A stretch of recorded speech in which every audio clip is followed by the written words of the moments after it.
আমরা চাই বিপ্লবী সরকার হোক, যেটা আমাদের একদম শুরুর দাবি। আমি যে আন্দোলন করতেছি আমি সিকিউর না, মারা যেতে পারি, কিন্তু আমি মনে করি একটা ভালো কাজ করে মরে যেতে পারলে আমি আল্লাহর কাছে গিয়ে বলতে পারবো, আমরা বলতে পারি যে আমরা মৃত্যুর কি বলে এটা পরোয়ানা নিয়েই আমরা দেশের জন্য শুধুমাত্র আন্দোলন করে যাচ্ছি।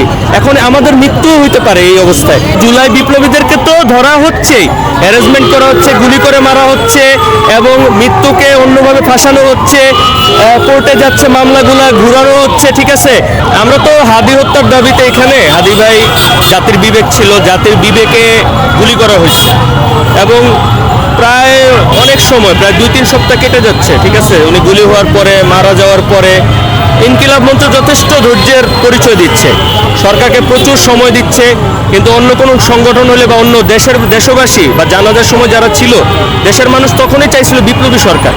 আপনি বিশ্বাস করেন আর না করেন, আমার আশেপাশে যারা দাঁড়ানো ছিল, এটা আমার দাবি না, আপনি অনেক মানুষকে জিজ্ঞাসা করে দেখেন, দেশের মানুষ বিপ্লবী সরকার চাইছিল।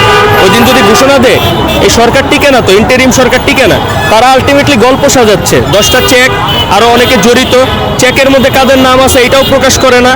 ঠিক আছে, তো এই হলো অবস্থা। এখন যখন এই অবস্থা, আমরা খুবই সন্দিহান যে সরকারের ভিতরে কেউ জড়িত কিনা এবং প্রশাসনের ভিতরে কেউ জড়িত কিনা, যে মূল অপরাধী যদি গ্রেফতার হয় এটা ফাঁস হয়ে যায় কিনা।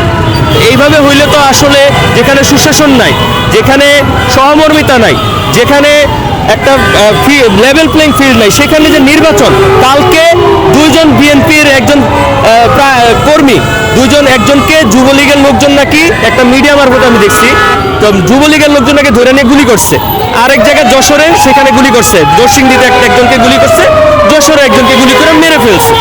এই হলো দেশের অবস্থা। আর জুলাই বিপ্লবীদেরকে তো ধরা হচ্ছেই, হ্যারাসমেন্ট করা হচ্ছে, গুলি করে মারা হচ্ছে এবং মৃত্যুকে অন্যভাবে ফাঁসানো হচ্ছে, কোর্টে যাচ্ছে মামলাগুলা ঘুরানো হচ্ছে। ঠিক আছে, সেখানে দলীয়করণ আছে আইনজীবী সমিতি দিয়ে। এগুলো কেন হবে ভাই? আমরা তো এই যে জুলাইটা আমরা করছিলাম, আমি মনে করি যারা ট্যাগধারী জুলাই, তারা কিন্তু শুধু জুলাই বিপ্লবী না, দেশের আপামর জনসাধারণ হচ্ছে জুলাই বিপ্লবী, তারাই প্রতিবাদী হয়েছিল প্রত্যেকটা জায়গায়। না হলে দেশ থেকে এত বড় যে একটা অপশাসন, দুঃশাসন, এটা সরে যায় না ভাই। তো ঘটনা হলো এইটা, আমরা সব কিছুর বিচার চাই, প্রত্যেকটা রাজনৈতিক হত্যার বিচার চাই এবং আমরা চাই দেশে যেন আইন শৃঙ্খলা ফিরিয়ে আনা হয়। এই যে দেশের এত বড় সীমান্ত, কাঁটাতারে বেড়া যদি না দেয়, পুলিশ, আর্মি, বিজেপি যতই চেষ্টা করুক ভাই, অস্ত্র ধরার, সন্ত্রাসী ধরার, পালিয়ে যাবে, আর নাহলে অস্ত্র আবার আনবে। এইভাবে তো আসলে ভাই সমাধান হয় না। 1.5 বছরে এই সরকারের যে সংস্কার, তার ছিটাফোঁটা এখন পর্যন্ত দেখা যাচ্ছে না। সেই অবস্থায় নির্বাচন দিয়েছে, এখন প্রত্যেকটা মুহূর্ত, প্রত্যেকটা ঘন্টা আমরা বলতে পারি যে আমরা মৃত্যুর কি বলে এটা পরোয়ানা নিয়েই আমরা দেশের জন্য শুধুমাত্র আন্দোলন করে যাচ্ছি। এখন আমাদের মৃত্যুও হইতে পারে এই অবস্থায়, কিছু করার নাই ভাই।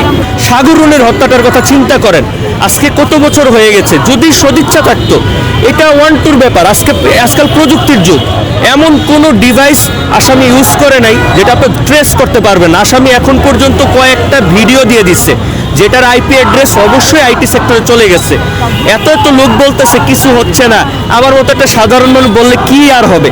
বিষয়টা হলো এইটা, আমি এটাই মনে করি এবং আমি যে আন্দোলন করতেছি আমি সিকিউর না, মারা যেতে পারি, কিন্তু আমি মনে করি একটা ভালো কাজ করে মরে যেতে পারলে আমি আল্লাহর কাছে গিয়ে বলতে পারবো। জাতীয় সরকারটা হচ্ছে কি, কনসেপ্টটা হচ্ছে রাজনীতিবিদদের কনসেপ্ট, সেখানে আমলাদেরও একটা কনসেপ্ট আছে।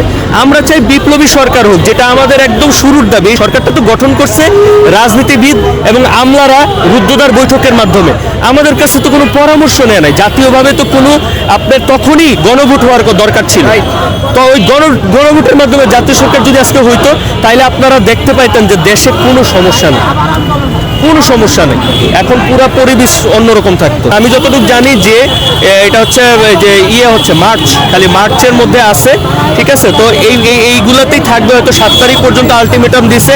আমি তো বলবো যে ইনকিলাব মঞ্চের মতো মানে এইরকম সুযোগ আমার মনে হয় না বৈষম্য বিরোধী ছাত্র আন্দোলনও কাউকে দিচ্ছে। এটা দিয়া মনে হয় আরো ভুল করছে তারা, যে সরকারকে তারা মনে করছে সরকার সমাধান করবে, কিন্তু সরকার আসলে সমাধান করার কোনো ক্ষমতা সরকারের কাছে নাই। সরকারের ভিতরে বিভিন্ন রাজনৈতিক দলের লোক এজেন্ট হিসেবে বসে আছে, প্রশাসনের ভিতরে এখন তেলবাজির লোক বসে আছে, মেইন স্ট্রিম মিডিয়াগুলা এই হত্যাকাণ্ডগুলোকে ভুলিয়ে দিতে মানে করছে, প্রচার করছে না। আপনাদের মতো যারা কিছু মিডিয়া আছে, যারা ছোটোখাটো, যারা সত্যি কথা তুলে ধরতে চান, তারাই মূলত জনগণের কাছে আসতেছেন।